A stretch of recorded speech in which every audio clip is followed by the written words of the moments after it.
Beyond the Mic with Sean Dillon. We're joined on the Starline by a powerhouse woman of many talents. She's an actress, model, sportscaster, radio and TV personality, philanthropist, and the only female NBA scout, and now adds author to her talents. Her book is In a League of Her Own, celebrating female first in sports. We welcome Bonnie-Jill Laflin. Hi, Sean. How are you? Absolutely great, Bonnie-Jill. Let's go beyond the mic. You spent your youth sitting with your San Francisco Police Department dad, having him explain the Giants and the 49ers. Even though you didn't get to enjoy the traditional memories of a childhood, what did those moments mean to you with your dad today? Oh, so important. I'm so close with my father, and he was the reason I got in sports. And I just wasn't that typical kid, Sean, that wanted to go to games and be like, oh, buy me the foam finger and let me go see the mascot and get the popcorn. And I was asking questions that my dad was like, why is she asking me questions? I'm like, why, Dad, is the 40 so important? And what college did they go to? And, asking all these different questions. And when I'd wake up in the morning, Sean, I would go and grab, which was called the sporting green. And it was a green part of the newspaper that I would grab so I could read sports. And, everyone else, all the other kids are reading comics and so forth and watching cartoons, and I'm reading the sports page. And my dad owned racehorses before I was even born, so I was on the backstretch. And it sounds bad, but I learned how to handicap, and so I learned how to bet on horses at a really young age. I'm betting horses when I'm a kid, so I wasn't the typical, child when I'm betting horses and reading the sports page. You bring up greatness in your book, In a League of Her Own, celebrating female first in sports. You showcase 19 incredible women in your book. But which woman helped propel you to where you are today? It's funny. There were so many women that I looked up to, but this is ironic, but I loved Nadia Comaneci. I remember watching her as a kid, and Mary Lou Retton. Wanted to be like them because I was a dancer as well. So I remember seeing, like, with Nadia's story, like all the trials and tribulations she went through, dealing with her weight, dealing with being accepted when she came to the U.S., not feeling like she fit in, and having to prove people wrong. And I felt that's kind of resonates with me because of the fact that I did have to be in a position where I didn't feel accepted. Also, Jane Kennedy, her career is very parallel to mine, being an actress and a model and a dancer, and then being on a show where she wasn't accepted. So it's the same kind of thing where all the ladies, they all have their different struggles that they went through. But those ladies, I felt like I really kind of could understand because they didn't feel accepted. And I really had to settle in when I was scouting because I kept trying to be like a little boy and trying to be a guy and not really embracing who I was, instead of just saying, okay, people understand that I know my sports, I know basketball, I can break down the triangle offense.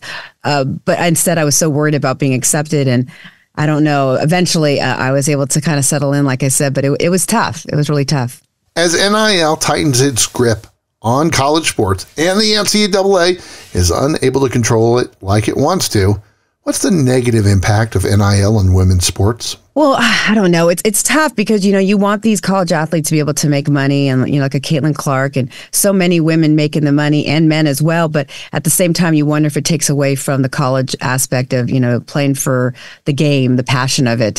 So I don't know. It's tough. I mean, even when you look on the men's side, you look at like an Arch Manning from Texas who's making more money than Brock Purdy's in the Super Bowl. What's going on here? It's a little concerning. It's like, wow, these guys haven't even taken one snap in the NFL, and here they are making more money. So there are obviously the positives. I don't want to take away from the fact that I want these college athletes to make money because the NCAA isn't making money, but at the same time, is it taking away from getting to a professional level where that's where all the sweetness comes? That's where the money, that's when endorsements come from. So it's hard to take a real hard stand on it, but I think it's getting out of hand, I guess I should say, with how much money these college athletes are making, even with Colorado and Dion and his players. So I think you need to prove yourself a little more before you should just be handed so much money. The book is In a League of Her Own, celebrating female first in sports, and the author Bonnie-Jill Laflin joins us beyond the mic for the Rocking Aid. All this is, Bonnie-Jill, is 8 random questions. Answer with the first thing that comes to your mind. There's no pressure. Uh-oh. It's early.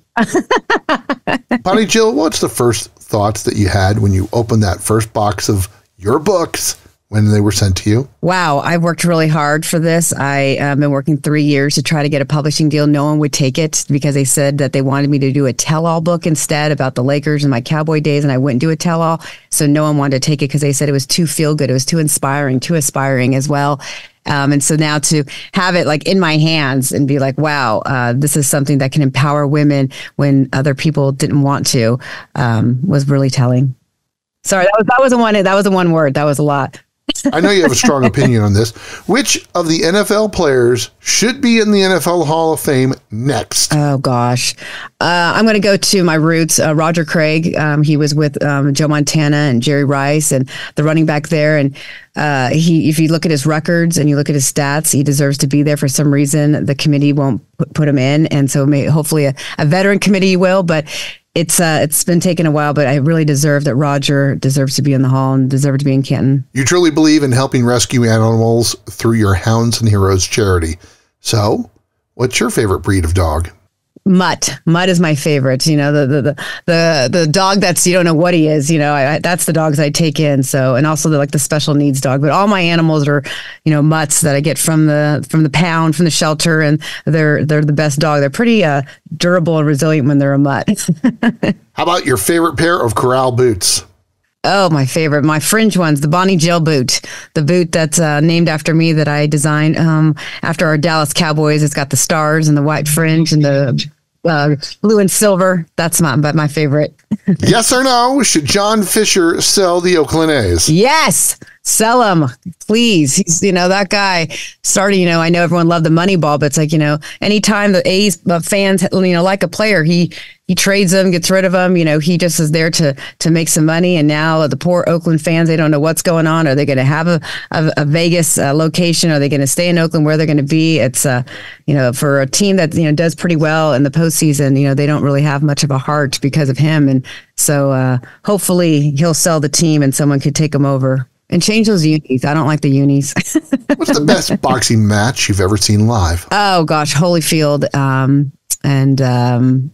would have to say Holyfield and Tyson. That was probably the best one I've ever seen in Vegas. I'm dating myself. How about the fastest time, Bonnie-Jill, you've ever had as a barrel racer? My fastest time was a 17-1. Now, were you a power or slap hitter when you played softball? Power. It's time for a nearly impossible question with Bonnie-Jill Laflin beyond the mic. If you could tell a young girl right now who's struggling one thing, what would it be? To believe in yourself and to embrace who you are and not try to be someone else. There's a space for you because, you know, so many younger women, they look at the social media and they look at, oh, I want to be like that person. I want to be like that person. No, be comfortable who you are. You can obviously look up to people and grab certain talents or certain things that you like about someone, but you need to be comfortable in your own skin. And that's something I had to learn as well, and to just not give up. And you know, there's going to be a lot of no's, but you're going to get those yeses. And so you just have to keep going. Keep having that work ethic, keep believing, and you'll get there, I promise. She loves her Bonnie-Jill boots, wants John Fisher to sell the A's, and for you to read her book, In a League of Her Own, Celebrating Female First in Sports. Bonnie-Jill Laflin, thanks for taking the time to talk with us today. Thanks so much. And that, my friends, is a Beyond the Mic shortcut. If you're enjoying these conversations, please check out another Beyond the Mic episode to find more actors, artists, and people you need to know. We'd also appreciate a like and subscribe on the Good Pods app.